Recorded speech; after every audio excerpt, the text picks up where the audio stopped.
Hello दोस्तों, रोज़ की तरह आनंद लेखनी ब्लॉग में सबका हार्दिक स्वागत है। सबके मंगल भविष्य की कामना के साथ आज दोस्तों भाद्र मास के शुक्ल पक्ष की प्रतिपदा तिथि है और कृष्ण पक्ष की प्रतिपदा की तिथि है।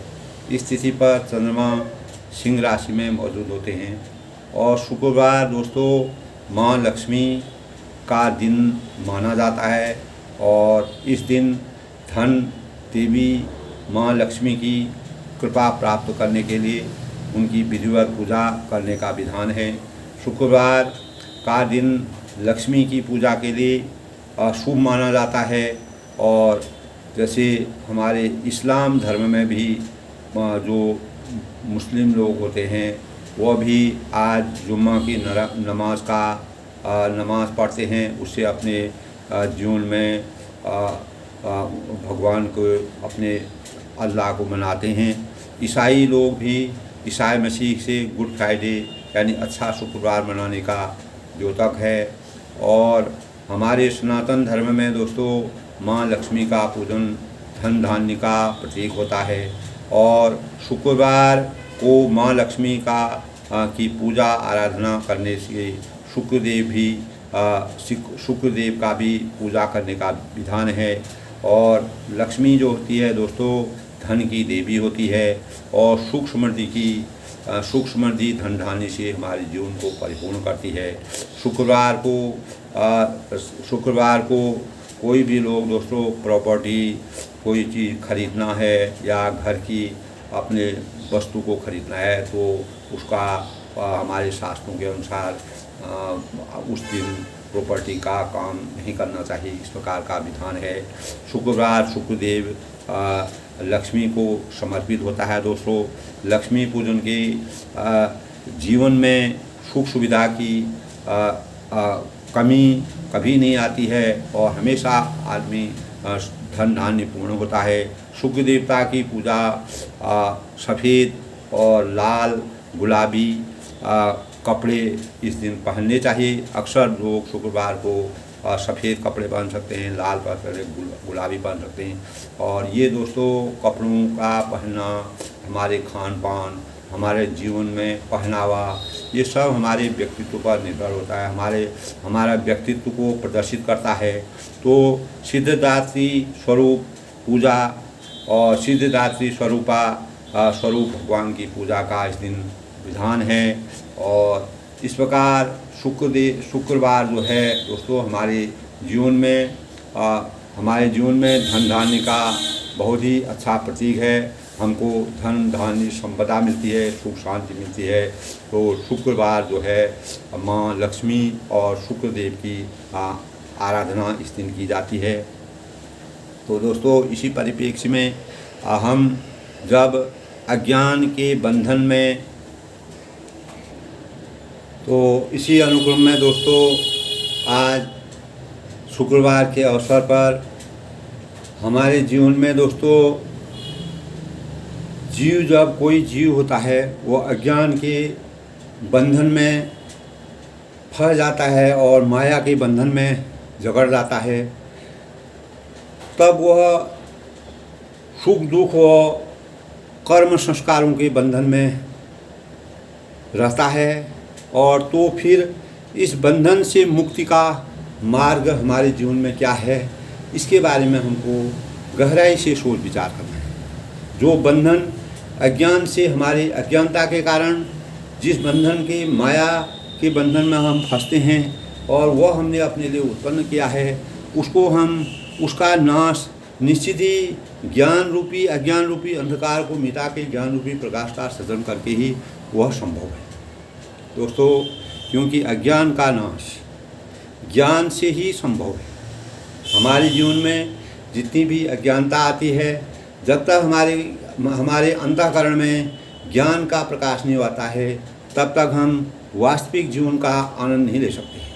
यानी अविद्या का नाश विद्या से ही संभव है। यानी हमारे अंदर कोई गलत नीति है, गलत संस्कार हैं, गलत विचार हैं, गलत भाव हैं, गलत सोच है, तो ये हमारे जब तक हमको ज्ञान प्राप्त होता है, हम गलत परिवेश में रहते हैं, उस परिवेश से हमको ज्ञान प्राप्त नहीं होता है। जब हम अच्छे, यानी जिस प्रकार छायादार वृक्ष है, अनेक लोगों को शरण देता है, अनेक लोगों को छाया देता है। जब पथिक धूप से व्याकुल हो जाता है, पानी बरसता है, अनेक प्रकार की विषमता आती है, तब हम छायादार वृक्ष के नीचे बैठते हैं, वहाँ पर आराम करते हैं, वहाँ पर आनंद का अनुभव करते हैं। इसी प्रकार अज्ञान रूपी अज्ञान जब हमारे अंदर होता है, उस अज्ञान को जब हम ज्ञान के प्रकाश में जाएंगे, ज्ञानी लोगों के सानिध्य में जाएंगे, तो हमें अपार सुख का अनुभव होगा और अनेक प्रकार इस प्रकार की विद्याओं से हम अपने जीवन को सकारात्मक दिशा की ओर ले जा सकते हैं। दोस्तों, हमारे जीवन में अविद्या, अज्ञान, माया के बंधन से मुक्ति विभिन्न शास्त्रों और योगियों में, जैसे कि कल के प्रकरण में पढ़ा था कि रावण ने अज्ञानता और अनेक प्रकार के अत्याचारों से पूरे साम्राज्य को अपने वश में करके अनेक प्रकार के देवताओं को परेशान किया। उसी परिप्रेक्ष्य में दोस्तों, हमारे शास्त्रों में और अनेक प्रकार के योगियों, मुनियों, ऋषियों ने विविध मार्ग, हमारे जीवन को सार्थक बनाने के लिए अनेक मार्ग हमको बताए हैं और उसी मार्ग का हमको अनुसरण करना है। आचार्य शंकर जो थे, उन्होंने भी दोस्तों साधन चतुष्टय का प्रतिपादन किया, जिसका जो इस प्रकार, यानी साधन चतुष्टय क्या है? प्रथम है नित्यानित्य वस्तु विवेक, अर्थात साधक को नित्य और अनित्य वस्तु में भेद करने का विवेक होना चाहिए। यानी हम रोज़ जो नित्य अनित्य जो कार्य करते हैं, उनके अंतर को समझने की समझ होनी चाहिए। द्वितीय साधन है इहा मूत्र फल भोगो विराग, अर्थात साधक को लौकिक और पारलौकिक भोगों की कामना का परित्याग करना पड़ता है। जिस हम अनेक प्रकार के इस प्रकार के भोग करते हैं, जो हमारे जीवन में सवार हो जाते हैं, जिससे हमारा जीवन खराब हो जाता है, जिससे हम गलत मार्ग का अनुसरण कर रहे हैं, गलत संगति का अनुसरण करते हैं, तो उसको हमको उन चीज़ों को हमको अगर साधक बनना है, तो उनका हमको हमेशा के लिए उनका त्याग करना पड़ेगा। तभी तीसरा साधन ये है दोस्तों, समदमादि साधना है, जो संपत्ति, यानी साधक को मन संयम, इंद्रिय संयम आदि का अभ्यास करना होता है। जब तक हमारे मन में संयम नहीं होगा, हमारे इंद्रियों में संयम नहीं होगा, तब तक हमारे अंदर समद मादि साधन की संपत्ति हम नहीं प्राप्त कर सकते हैं। ये दोस्तों हमारे जीवन की सबसे बड़ी संपदा है। इन संपदाओं का हम अपने जीवन को चरितार्थ करेंगे, निश्चित ही हमारा जीवन एक साधक को मन संयम, इंद्रिय संयम आदि का अभ्यास करने की नितांत आवश्यकता होती है। अगर सही जीवन यापन करना है, जीवन को चरितार्थ करना है, जीवन में सफलता प्राप्त करनी है, जीवन को मार्गदर्शित करना है, जीवन में अच्छे भावों का प्रचार प्रसार करना है और शास्त्रों के प्रति श्रद्धा हमारी नियमित होनी चाहिए। जो भी किसी धर्म संप्रदाय से है, वो अपने शास्त्रों की मर्यादा के अनुसार, जो हमारे ज्ञानी ने, मुनियों ने, अनेक प्रकार के ऋषियों ने इस प्रकार के साधन हमको बताए हैं, तो इस प्रकार साधक में मोक्ष प्राप्त करने का दृढ़ संकल्प होना चाहिए। यानी हमारे अंतर्मन में यही होना चाहिए कि हम अपने सत्कार्य करें, अच्छे कार्य करें, अच्छा मार्ग करें, लोक कल्याणकारी कार्य करें, अनेक प्रकार के, और अपने जीवन को इस संसार के ज़्यादा माया जाल के चक्कर में फंसा करके अपने को मोक्ष मुक्ति प्राप्त करने का मन बनाना चाहिए, उसका लक्ष्य बनाना चाहिए, उसी के अनुरूप अपने जीवन को चरितार्थ करना चाहिए, उसी के अनुरूप अपने जीवन में कार्य करने चाहिए। तो ये हमारे मन के भाव हैं दोस्तों। इसी से हम जीवन को, जो साधक इन चार प्रकार की जो मैंने साधना बताई, इन साधनों से युक्त हो जाता है, उसे किसी सद्गुरु के चरणों में शरण लेनी चाहिए, तब वह एक अच्छे सद्गुरु के शरण में जा सकता है। यानी चतुष्टय साधन चतुष्टय का प्रतिपादन किया हुआ है, जिससे नित्य वस्तु विवेक अर्थात साधन को नित्य अनित्य वस्तुओं में भेद का ज्ञान होना चाहिए, और विराग और साधन को लौकिक तथा पारलौकिक जो होते हैं भोगों की कामना का परित्याग करना जरूरी है। दूसरी चीज़ जो है दोस्तों संपत्ति है, साधक को मन संयम और इंद्रिय संयम आदि का अभ्यास करना चाहिए, और इसके अलावा दोस्तों हमें साधक को मोक्ष प्राप्त करने के लिए दृढ़ निश्चय करना चाहिए। इस प्रकार से जो है हम अपने जीवन को सार्थक बना सकते हैं, और अंततोगत्वा उनको एक अच्छे गुरु सद्गुरु के चरणों में शरण लेनी चाहिए, सानिध्य में जाना चाहिए, जिन्हें ब्रह्म ज्ञान की अनुभूति हो चुकी हो, जो सिद्धि प्राप्त की ओर हूँ। गुरु के साथ साधक को श्रवण मनन और निधि ध्यासन रोज़ जो अपना अभ्यास करते हैं प्रणाली का सहारा लेना पड़ता है।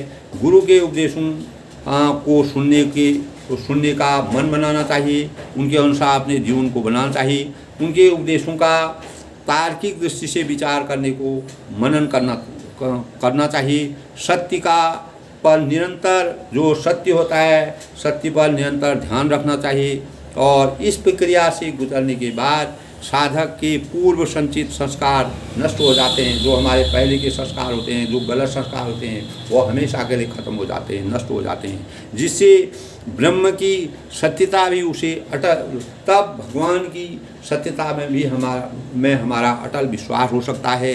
जब हम इन चार साधकों के साथी बन जाते हैं, तब माया अज्ञान के बंधन से मुक्त होते ही हमें अपने वास्तविक सतचित और आनंद स्वरूप का बोध होने का अनुभव होता है, और ब्रह्म साक्षात्कार, और फिर वह स्वयं को तब वह अपने को स्वयं को इस प्रकार से जब अपने मन में सोचता है कि हम ब्रह्मास्मि, तब वह अपने को ब्रह्मास्मि कह सकता है। यानी अंतर्ध्वनि, उसके अंतःकरण की ध्वनि इस प्रकार से आती है, उसके चित्त में अनवरत लगातार इस प्रकार के भाव गूंजते रहते हैं, और फिर वह इस संसार में पल पल ब्रह्म भगवान का ही ब्रह्मानुभूति करने लगता है, और ब्रह्मानंद में ही मस्त और अलमस्त हो जाता है, उसी में विलीन हो जाता है, उसी में अपनी मस्ती लेता है, उसी में अपने जीवन को सकारात्मक होता है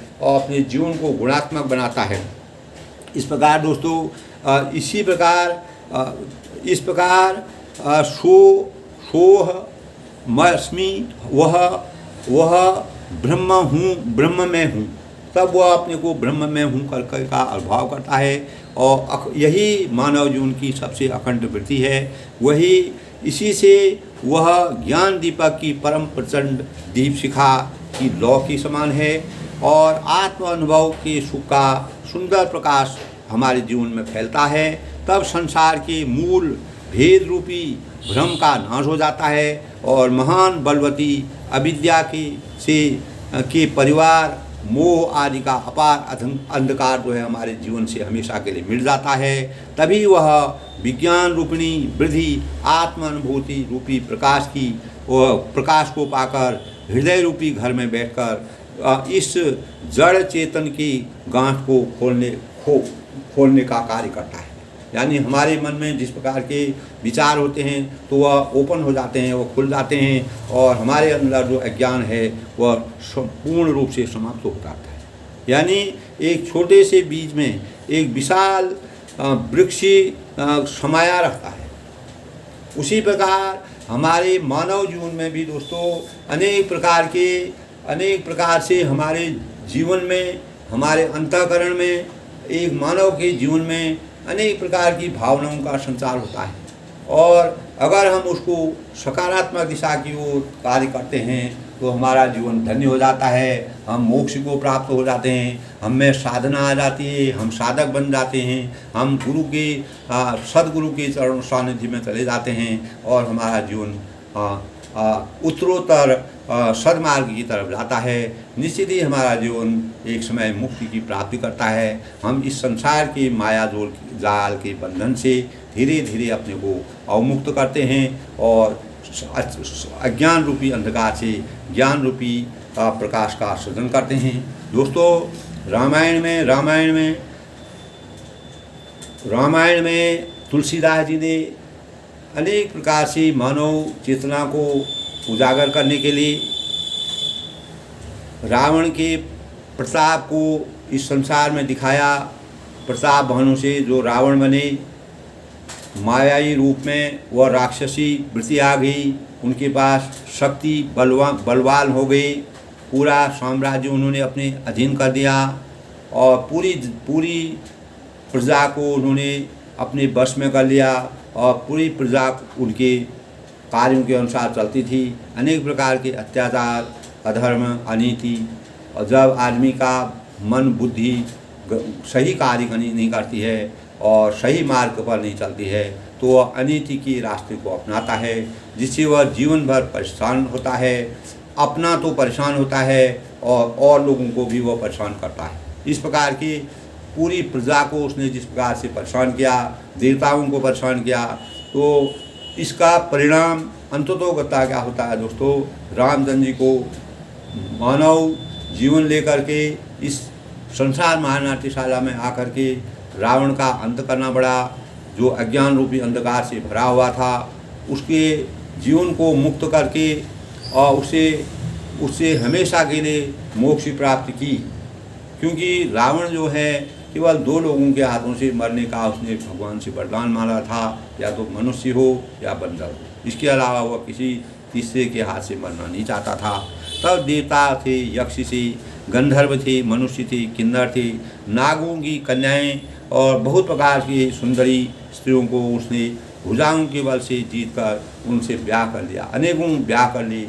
अनेक प्रकार के मायाई जाल में फंस करके पूरा आधिपत्य रावण ने अपना चलाया। और ये तुलसीदास जी ने मर्यादा की रचना के लिए रावण के पात्र को इस प्रकार का बनाया है। और उसने अपने जब आदमी की बुद्धि खराब हो जाती है, जाको प्रभु जी दारुण दुख देना, ताकि मत्ती पहले हर लेना। जिसको भगवान कष्ट देते हैं, परेशान करना चाहते हैं, जिससे हमारा अज्ञान को दूर करके ज्ञान रूपी प्रकाश का सृजन करना चाहते हैं, तो उसको जो है इस प्रकार का जीवन देते हैं। वह गलत मार्ग का अनुसरण करता है, उसी से हमारे जीवन में प्रेरणा मिलती है। इंद्रजीत मन संसो पशुपायूं सो सब जन पर राहूं प्रथम ही जिन कहूँ आय सुदीना जिन पर सजे सुनाऊं को। यानी मेघनाथ से उसने जो कुछ कहा उसे उसने मेघनाथ ने मानो पहले ही कर रखा था। और रावण मेघनाथ को अनेक प्रकार से कहा कि प्रजा को परेशान करो, इस प्रकार से लोगों को बांध के लाओ और जो भी देवता है उनको परेशान करो, उनके यज्ञ को भ्रष्ट करो, उनके यज्ञ में बाधा डालो। तो रावण के कहने भर ही उसने आज्ञा पालन करके तनिक भी देने की। और जिनको रावण ने मेघनाथ पहले ही आज्ञा दे रखी थी, उन्होंने सब करतूतें जो है इस प्रकार के गलत कार्य करने का मन बनाया और अपने पिता की आज्ञा का पालन करते हुए इस तब लंका में समूचे प्राणी मात्र को परेशान किया और उनकी आत्मा को रुकाया। देखत भीम रूप सब पापी, निश्चर निकर देव परितापी, करहि उपद्रव असुर निकाया, नाना रूप धरें गई माया। यानी सब राक्षसों के समूह देखने में बड़े भयानक, पापी और देवताओं को दुख देने वाले थे। तो राक्षसों का बड़ी भयावह थी और लोग उनको देखते ही डरते थे। उनका रूप, रंग, गुण, शील अपार बिल्कुल विचित्र था। वे असुरों के समूह में उपद्रव करते थे और जो भी असुर के समूह में उपद्रव करते थे, माया के अनेकों प्रकार से रूप धरते थे और अनेक प्रकार के अपने मायावी रूप रखते थे, रूप को बदल देते थे। इस प्रकार के इस प्रकार का उनका चरित्र था। जेहि विधि होई धर्म निर्मूला, सो सब करहीं वेद प्रतिकूला, जेहि जेहि देश धेनु दिज पावहीं, नगर गाँव पुर आग लगाओ।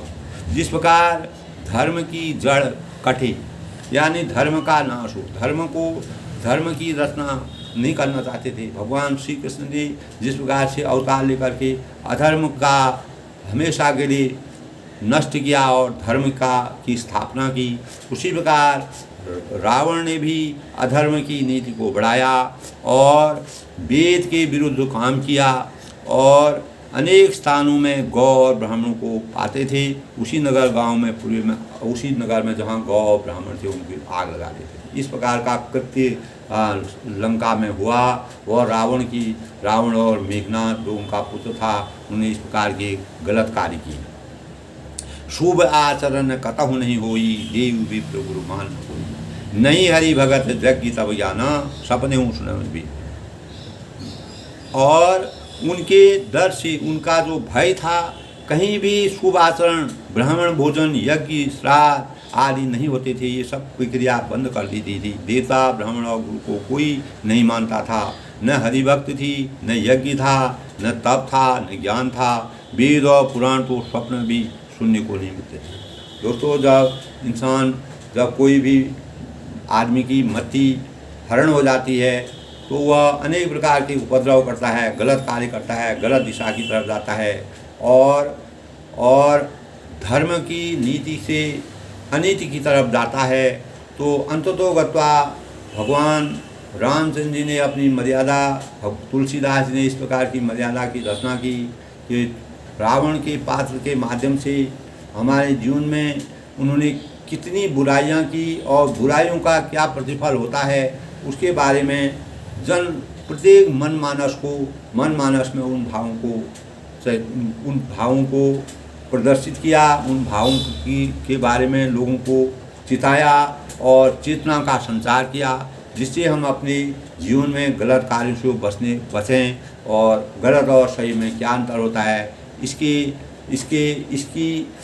इससे लोगों को चेतना जगाई और लोगों का मन बदला।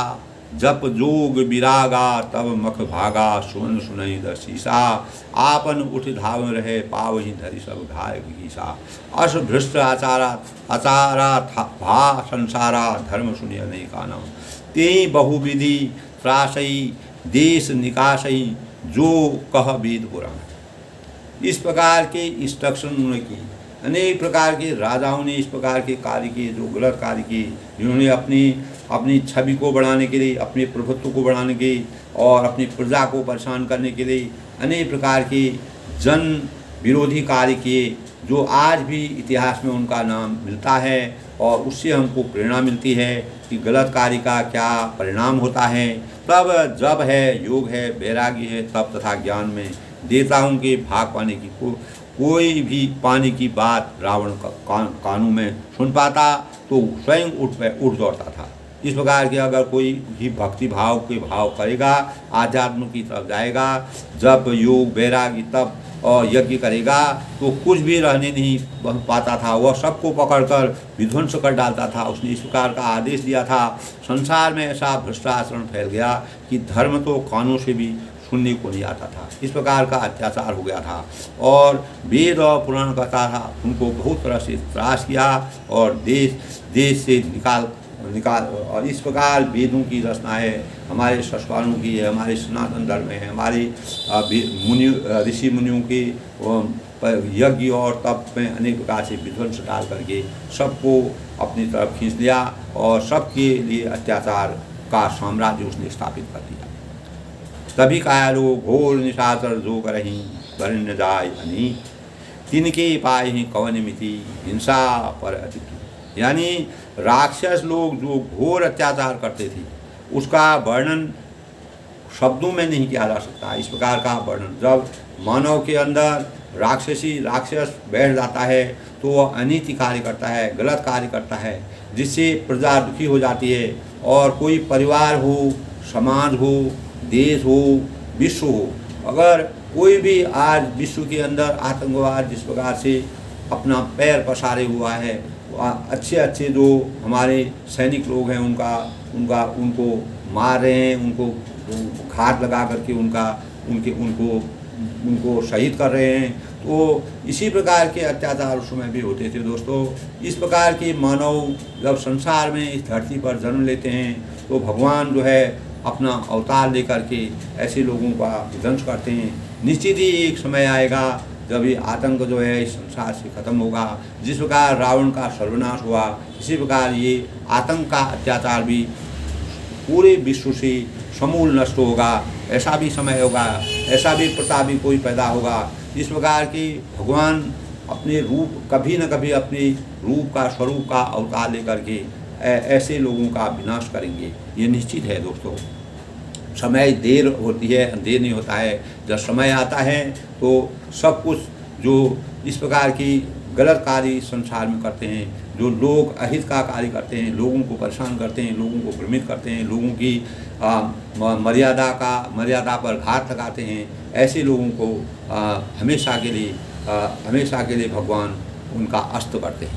तो इस प्रकार बाड़ी खल बहु चोर जुआरा, जे लंपट पर धन पर दारा, माँ नहीं मात पिता नहीं देखा, साधुन संत करवाई सेवा। यानी पराई धन और पराई स्त्री मन लगाने वाली दुष्ट चोर और जुआरी बहुत बढ़ गए थे। यानी जब भी अत्याचार होता है दोस्तों, अत्याचार होता है, धर्म की नीति अनीति हो जाती है, धर्म का मान नहीं होता है, सम्मान नहीं होता है, तो तब अनेक प्रकार के दुराचार होते हैं, स्त्रियों पर प्रहार होता है और दुष्ट लोग पैदा होते हैं, चोरी होती है, डकैती होती है, अनेक प्रकार के अत्याचार होते हैं। इस प्रकार के कार्य लंका में होने लगे। रावण के शासन में लोग माता पिता और देवताओं को नहीं मानते थे और साधुओं की सेवा करना तो दूर रहा और उल्टे उनकी उनसे सेवा करवाते थे, उनको अपना दास बनाने की कोशिश करते थे। इस प्रकार का अत्याचार रावण के राज्य में हुआ।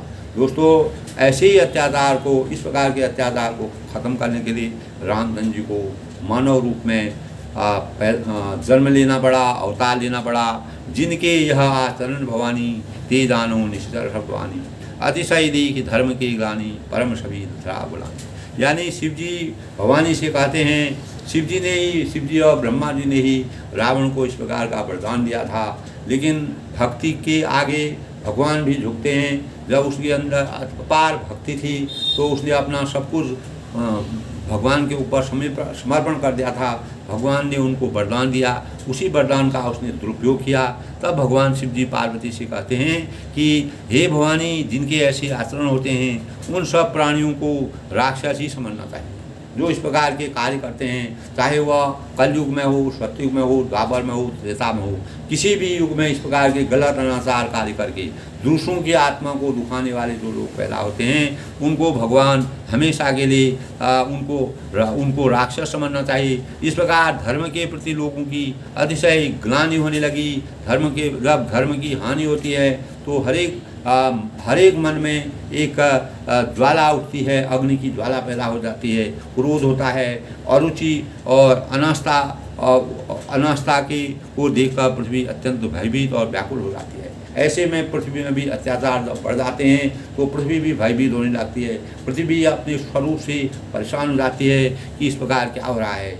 गिरी सरि सिंधु भार नहीं माही, जस मोही गरहूँ पर द्रोही, सकल धर्म दे कहीं विपरीता, कहीं न सके रावण भयभीता। यानी यह सोचने लगी कि पर्वतों है, नदी हैं और समुद्र हैं, बोझ मुझे इतना भारी नहीं जान पड़ता है जितना भारी मुझे एक परद्रोही दूसरों का अनिष्ट करने वाला लगता है। और चीज़ जिन दुनिया में कोई भारी लगती है, लेकिन जो दूसरों को परेशान करते हैं, दूसरों की आत्मा को दुखाते हैं, वह इस संसार में अत्याचार के भागी हैं। पृथ्वी सारे धर्मों के विपरीत देख रही है। तो अब जब पृथ्वी में अत्याचार बढ़ जाते हैं, इसी प्रकार द्वापर युग में भी दोस्तों पृथ्वी में अनेक प्रकार के अत्याचार, जब कुरुक्षेत्र में लड़ाई हुई तो अनेक अत्याचार हुई और इसी अनुरूप रावण से भयभीत हुई कोई भी नहीं बोल सकता था। रावण ने इस प्रकार का अपना अत्याचार फैला दिया था चारों दिशाओं में कि सबको, किसी को भी बोलने की हिम्मत नहीं थी। तो धेनु रूप धरी हृदय विचारी, गई तहाँ जहाँ सुरमन सारी, निज संताप सुनायूं रहू, काऊ ते कछु काल न हो। यानी अंत में हृदय में सोच विचार कर गौ का रूप धारण कर धरती कहाँ गई, वहाँ गई। तब धरती माँ जो है गौ माता का रूप धारण कर करके जब अत्याचार हो गया, धरती में बोझ बढ़ गया, अनाचार होने लगे, हर जगह मानव के साथ अधर्म होने लगा, तब वहाँ देवता और मुनि छिपे हुए थे और वह कंदराओं में और इधर उधर गुफाओं में अनेक जगहों पर देवताओं ने अपने शरण ली थी। तब पृथ्वी ने रोकर उनको अपना दुख सुनाया, पर किसी ने कुछ काम न होना, यानी पृथ्वी को भी गुस्सा आ गया, पृथ्वी को भी रोना आ गया, वह भी भयभीत हो गई कि ये इतना अत्याचार अब बर्दाश्त नहीं हो जाता है। जब भी दोस्तों पृथ्वी पर अनेक प्रकार की गलत घटनाएं होती हैं, गलत कार्य होते हैं तो पृथ्वी भी परेशान हो जाती है। तो अब वह भी अपना एक प्रकार के भाव हैं, जो कोई भी हो वह अगर अत्याचार होता है, इतना अत्याचार हो जाता है तो असहनीय हो जाता है, उसे किसी भी व्यक्ति के हृदय में व्याकुलता पैदा होती है, दुख पैदा हो जाता है। तो इस प्रकार के कष्ट पहुँचाने वाले अनेक प्रकार के राक्षसों ने रावण के राज्य में जन्म लिया और उन्होंने अनेक प्रकार से अत्याचार कर अपने रूप परिवर्तन करके, मायावी रूप देख करके मानव जीवन को परेशान किया और मानव की आत्मा को समाप्त करने और देवताओं की मान सम्मान और देवताओं की देवताओं को परेशान किया और अनेक प्रकार के ऋषि मुनि जो है अपने जब तब बल में उनकी बाधा डालने लगी।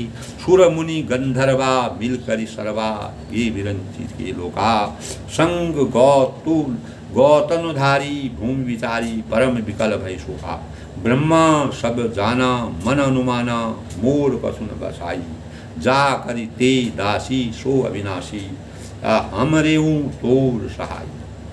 यानी तब देवता मुनि और गंधर्व जो थे वे सब मिलकर ब्राह्मणों के लोक सत्यलोक को गए। तब वह ब्राह्मण लोग सत्यलोक को चले गए। ऐसा देख करके भय और लोक से अत्यंत व्याकुल बेचारी पृथ्वी भी गौ का शरीर धारण करके किए हुए उनके साथ चले गई। तब धरती माता भी गौ का रूप धारण करके उनके साथ देवलोक को चले गए, सत्यलोक को चले गए और ब्रह्मा जी सब जान गई। ब्रह्मा जी ने जिस प्रकार रावण को वरदान दिया था, कुंभकर्ण को वरदान दिया था और विभीषण को वरदान दिया था, तो वह अपने वरदान के आगे नतमस्तक हो गए, उनको भी परेशानी होगी। उन्होंने मन में अनुमान किया, अपने मन में उन्होंने वह माया को रच रहे थे, संसार की रचना को रच रहे थे। अत्याचार, अनाचार, अधर्म, अनीति इस संसार में क्या होती है, उसका क्या परिणाम होता है, इसको वह संसार को परम ब्रह्म परमेश्वर भगवान राम जी दिखाना चाहते थे। और उन्होंने मन में अनुमान किया कि इससे मेरा कुछ भी बस नहीं चलने वाला है। और तब उन्होंने पृथ्वी से कहा कि जिसकी तू दासी है वही अविनाशी तुम्हारा दोनों का सहायक है, यानी वही हमारा सहायक है।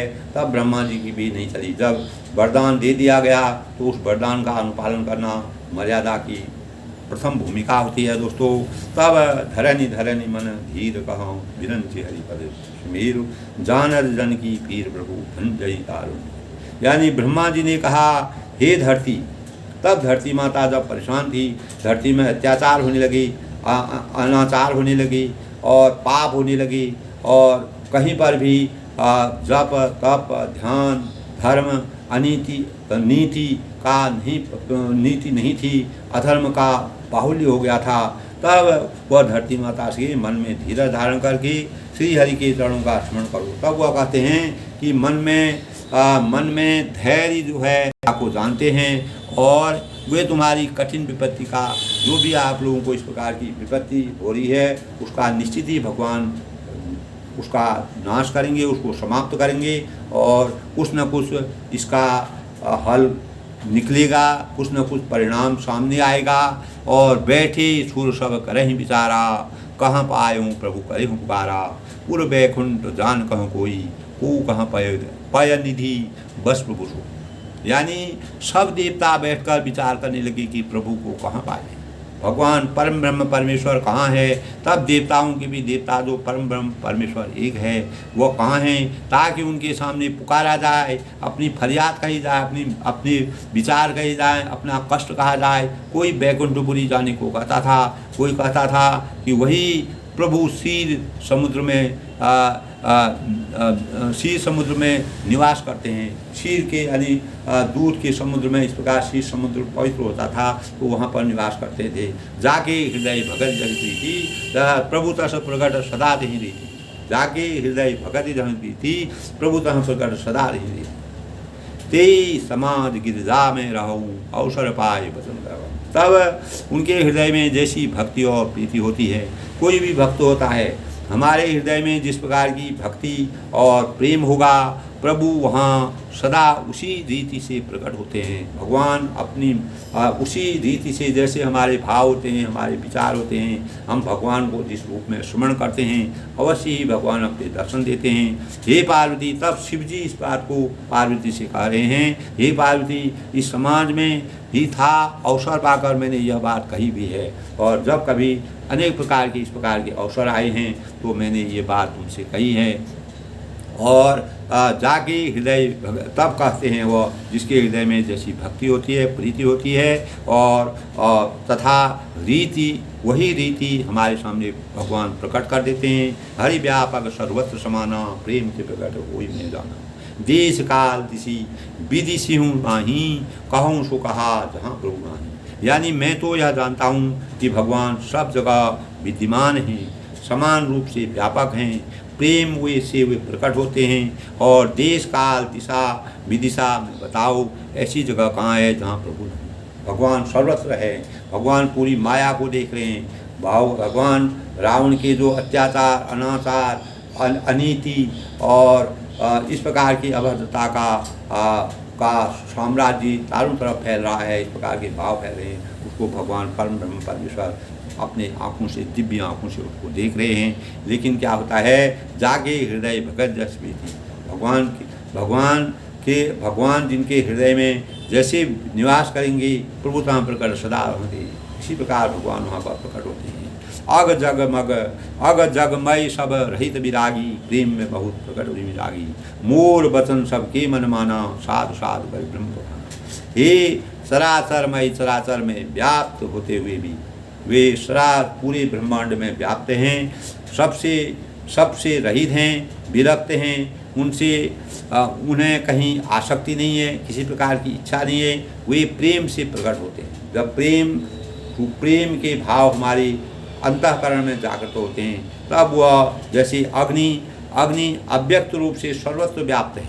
अग्नि सारे सब जगह व्याप्त है, परंतु जहाँ उसके लिए अरण्य मंथनादि साधन किए जाते हैं और वहाँ वह प्रकट होती है।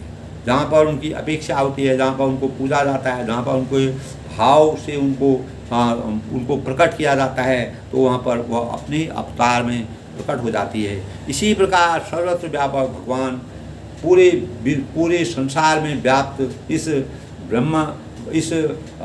इस महामंडल में भगवान जो हैं वह व्याप्त हैं, और भगवान भी प्रेम से प्रकट होते हैं। और मेरी बात सबको प्रिय लगी। ब्रह्मा जी ने साधु साधु कहकर बढ़ाई। तब साधुवाद कहते हैं कि मतलब साधु करके शिव जी और पार्वती के बीच में जो संवाद हो रहा था, शिव जी समझा रहे हैं। और शिव जी इसी प्रकार दोस्तों मर्यादा की रचना के लिए ये सब कार्य किए गए। रावण का पैदा होना, रावण का अवतार लेना, रावण को इस प्रकार से प्रतापन से रावण में लाना और उसमें राक्षसों के गुण प्राप्त करना, ये सरस्वती की ने उनको बुद्धि हर ली। उसी बुद्धि को हरने के बाद उन्हें जिस प्रकार की अनीति और अत्याचार वाले कार्य किए, और इसी से वह भगवान राम सिंह के हाथ अपनी मुक्ति चाहते थे, और इसीलिए उन्होंने इस प्रकार के भाव रचे। इस प्रकार का वृत्तांत दोस्तों जब हम रामायण की गहराई तक जाते हैं तब हमको प्राप्त हमारे मन में आते हैं। सुनी बिरंचि मन हरस तनो पुलक नहीं वह नीर अस्तुति करत जोर करो सावधान बदले। यानी मेरी बात सुनकर ब्रह्मा जी के मन में बड़ा हर्ष हुआ। तब ब्रह्मा जी बहुत खुश हुए। शिव जी ने जो बात कही, ये मर्यादा की रचना है दोस्तों।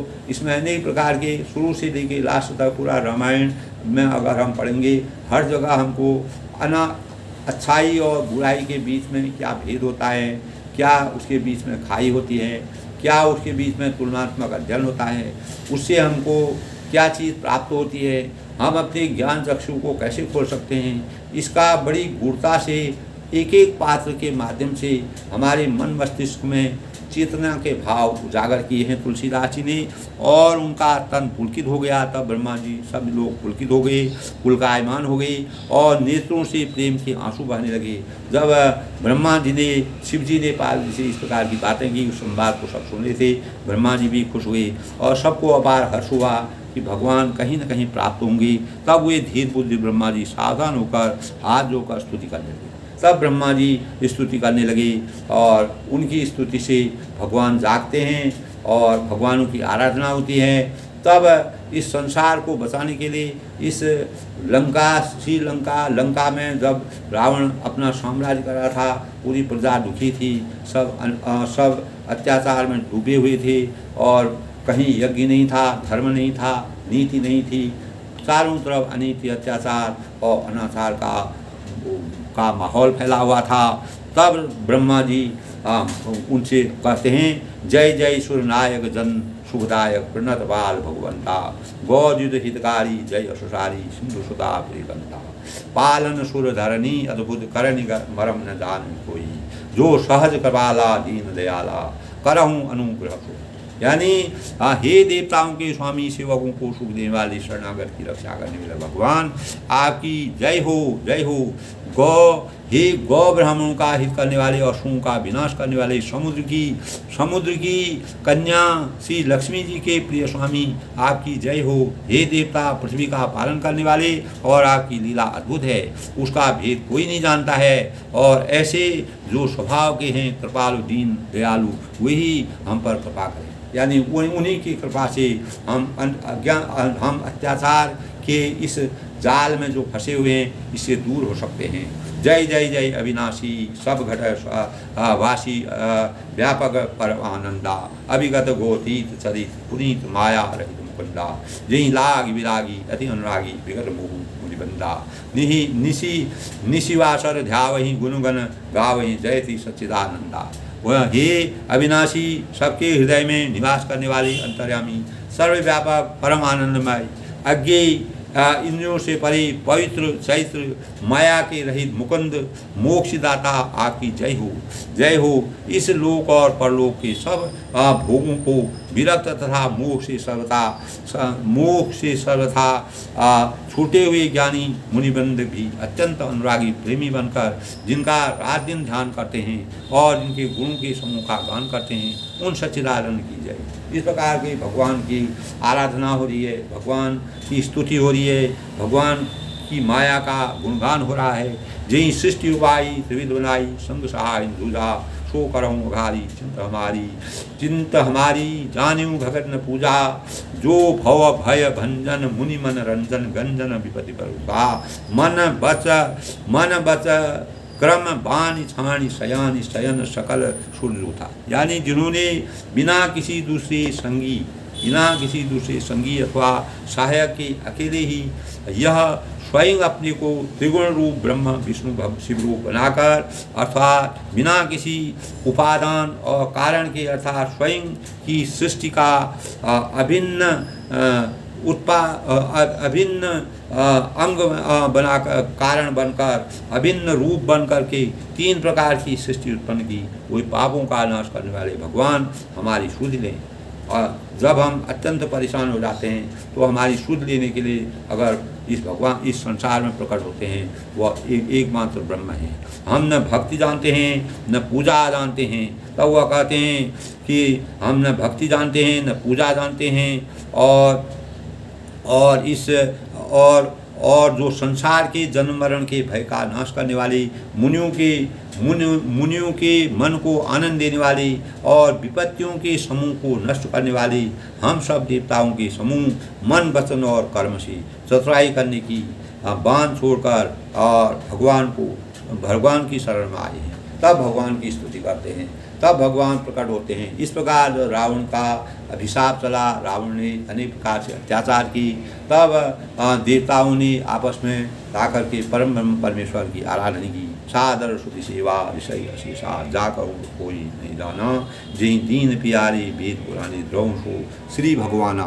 भव बारिधि मंदर सब विधि सुंदर गुण मंदिर कुंजा मुनि सिद्ध सकल सुर परम भयातुर नवद नाथ पर कंजा। यानी सरस्वती है, भव बारिधि सरस्वती है, वेद है और सेची हैं, संपूर्ण ऋषि कोई भी जिनको नहीं जानते, जिन्हें दीन प्रिय हैं और ऐसा वेद पुकार कर कहते हैं कि वे ही भगवान श्री भगवान हम पर दया करें। हे संसार के समूह की मतने के लिए मंद्रांचल रूप और सब प्रकार के सुंदर गुणों के धाम और सुखों की राशिनाथ आपके चरणों में मुनि सिद्ध और सारे देवता भय से अत्यंत व्याकुल होकर नमस्कार करते हैं। इस प्रकार के रावण के आतंक से हम जो परेशान हैं, आपको हम नमन करते हैं। इस प्रकार से भगवान की स्तुति की। भगवान प्रकट होंगे, जान सभय सुर भूमि सुनु वचन समेत सुने, गगन गिरा गंभीर भई हरिन सो। देवता और पृथ्वी को भयभीत जानकर तब अनेक प्रकार के देवताओं, और जब इस संसार में देवताओं अनीति होती है, अत्याचार होता है, अधर्म होता है, नीति से अनीति की तरफ आदमी जाता है, मानव की रक्षा नहीं करता है, तब देवता और पृथ्वी को भयभीत जानकर इस प्रकार से भयभीत वातावरण देख करके उनकी स्नेह युक्त वचन सुनकर शोक और संदेह को हरने वाली गंभीर आकाशवाणी, तब आकाशवाणी हुई। इस प्रकार दोस्तों आज के वृत्तांत में अब आकाशवाणी क्या होती है और भगवान क्या रूप दिखाते हैं, और इस प्रकार आज के वृत्तांत में, आज के प्रसंग में दोस्तों रावण का अत्याचार, रावण की अनीति और रावण के इस प्रकार ब्रह्मा जी ने उनको वर दिया था, ब्रह्मा और शिव जी ने उनको वर दिया था।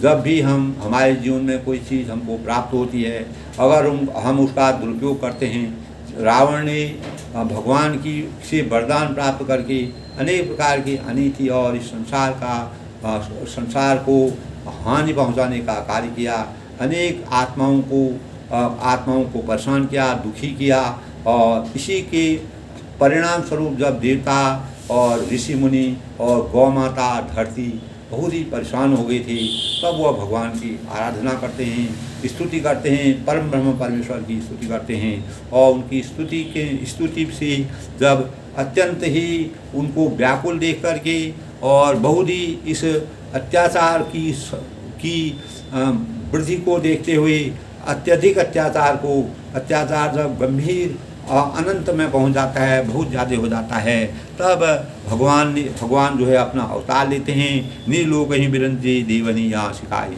बानर तनु, तब जान सभय सुर भूमि सुनि वचन समेत सुने, गगन गिरा गंभीर भई हरन शोक संधि। देवता और पृथ्वी को भयभीत जानकर और उनके स्नेह वचन सुनकर, इस प्रकार के श्रद्धा के वचन, प्रेम के वचन सुनकर और शोक और संदेह को हरने वाली गंभीर आकाशवाणी हुई। वही आकाशवाणी से दोस्तों आगे को कल के प्रसंग में फिर कल का प्रसंग हम सुनेंगे। और आज शुक्रवार का पुनीत दिन है। शुक्रदेव का आशीर्वाद सभी पर बना रहे, माँ लक्ष्मी की दया दृष्टि सभी पर बने रहें, सब लोग समृद्ध हों, खुश हों, प्रसन्न हों, सबका जीवन सुखी रहे, संपन्न रहे। और इसी प्रकार दोस्तों रामायण को जब हम गहराई से पढ़ते हैं, रामायण का अध्ययन करते हैं, ये हमारा ऐसा ग्रंथ है जिससे हमारी मन की हमारी इंद्रियों में नए भावों का सृजन होता है, हमारी आत्मा में शांति का एहसास होता है, हमारा मन अनेक प्रकार के गलत भावों से सच्चे भावों की तरफ जाता है और हम अज्ञान रूपी अंधकार से ज्ञान रूपी प्रकाश की तरफ बढ़ते हैं। जीवन में कठिनाइयों और विपत्तियों और अनेक प्रकार के अत्याचारों का क्या परिणाम होता है और उसके लिए भगवान किस प्रकार अवतरित होते हैं, इस प्रसंग में, आज के प्रसंग में हमने इसको सुना। और भगवान फिर अपना अवतरण लेते हैं, भगवान तब आकाशवाणी होती है, उस आकाशवाणी का क्या परिणाम होता है। और दोस्तों वही हमारे जीवन का सही स्वरूप है। और अपनी वाणी को विराम देते हुए सबके मंगल हो उसकी कामना करता हूँ। सबका जीवन खुश रहे, प्रसन्न रहे, आनंद मंगल रहे, सबके जीवन में भगवान माँ लक्ष्मी का आशीर्वाद रहे और सब लोग समृद्ध रहें, सुखी रहें, सब धन धान्य से परिपूर्ण हों, सबके जीवन में राम राज्य की स्थापना हो, राम के गुण हमारे जीवन में परिलक्षित हों, इस प्रकार के भाव हमारे आएँ और हमारा जीवन सार्थक हो। हम लोग अज्ञान रूपी अंधकार से ज्ञान रूपी प्रकाश का मार्ग अपनाएं। वही हमारे स्वयं के लिए, हमारे परिवार के लिए, हमारे देश के लिए, हमारे समाज के लिए और विश्व के लिए एक प्रकार के अच्छे भाव प्रकट करेगा। उसी से इस संसार में मानव जीवन का कल्याण होगा और मानव जीवन उन्नति की ओर बढ़ेगा। सबको मेरा नमस्कार, बड़ों को मेरा सादर नमस्कार, छोटों को मेरा आशीर्वाद और सबको धन्यवाद, सबको नमस्कार।